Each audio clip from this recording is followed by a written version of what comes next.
YouTube, it's Weird Paul. Today, I have a Mail Day video for you, and it's an amazing box of stuff that was sent to me by subscriber Jay Orr. Mr. Orr and I were corresponding through the mail in the mid-90s. He had gotten my album Low Fidelity, High Anxiety somewhere, and he wrote to tell me how much he was enjoying it. We fell out of touch for almost 20 years, but then we reconnected recently on Facebook. He had seen my collection videos here on YouTube, and he was cleaning out his house and offered to send me some cool stuff he thought I'd appreciate. So let's take a look at today's mail. There's a lot of different stuff here. The first thing I got is the 80s VHS releases of the original Star Wars trilogy.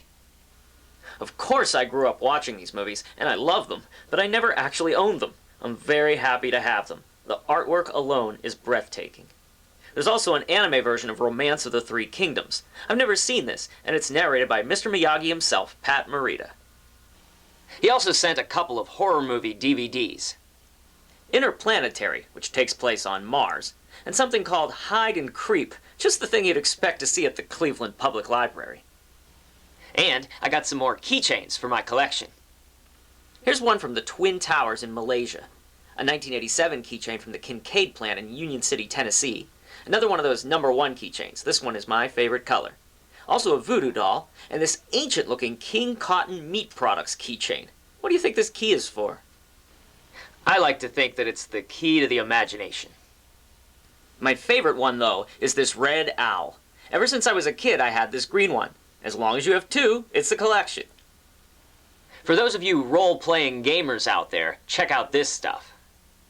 Here's 4 beautiful TSR dice bags from the 90s. The design on these is something special.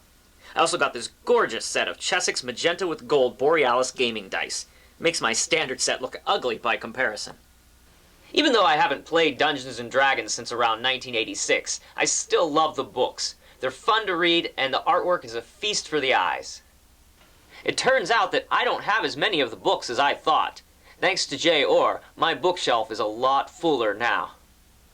Here's the Wilderness Survival Guide, the Dungeoneer's Survival Guide, which pertains to underground adventures, the fascinating Manual of the Plains with the stunning drawing on the cover, and Unearthed Arcana, a slightly earlier book by the master himself, Gary Gygax.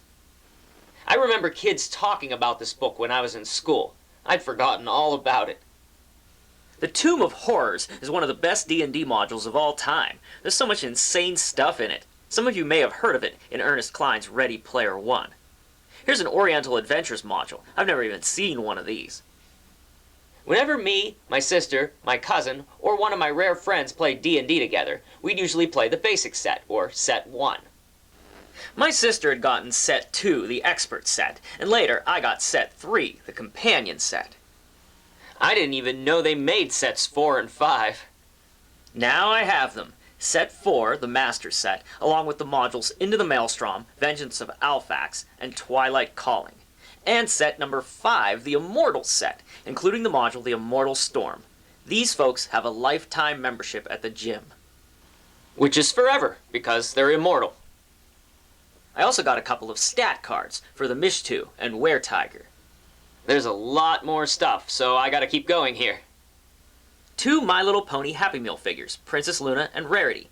Any pony but any pony would love to have these. Plus a Princess Twilight Sparkle card. I got some classic Chatterteeth, a 1998 General Mills Olympic medal, guitar picks, translucent leaves, and a bunch of little ghost erasers. I love this Ray Harryhausen-esque skeleton warrior. A bunch of cool game pieces and a whole pile of dice.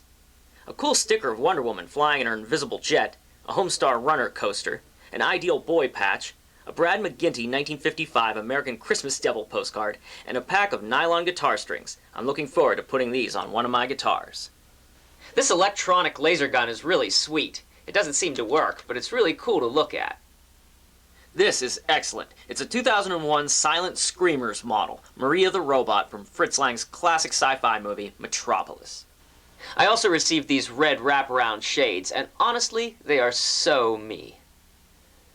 These Peanuts books are a welcome addition to my Charlie Brown collection, and a couple issues of DC Comics' Young Romance from 1972. If Tony only knew the truth about her, but I can't tell him! This has got to be the only comic book with a tuna burger recipe in it, not to mention a girdle ad. Mr. Orr also sent me a bunch of HorrorClix game pieces. I love the look of ones like Sasquatch, the Demon Bunny, and Razor Vixen. Ooh, how kinky. Look at this little bookshelf. I think I'd like to keep this little bookshelf on my big bookshelf. Finally, we got some scary records. Disneyland chilling, thrilling sounds of the haunted house. I have this record with an orange cover, but this is some kind of rare white cover variant I've never seen before. I also got the sequel, Disneyland Chilling, Thrilling Sounds of the Haunted House, new. Famous Monsters Speak, a classic record. And this one's my favorite, a story of Dracula, the Wolfman, and Frankenstein. It comes with this awesome comic storybook. More guns and more silver bullets come into the hands of the gypsies. Erica flees into the woods. Thanks, J. Orr, for all this totally rad stuff. I am really going to enjoy it. I hope that you enjoyed watching this Mail Day video. If you did, don't forget to click on the like button down below. I've got more packages sitting here right now, so I'll be back soon with another Mail Day video. Thanks, YouTube.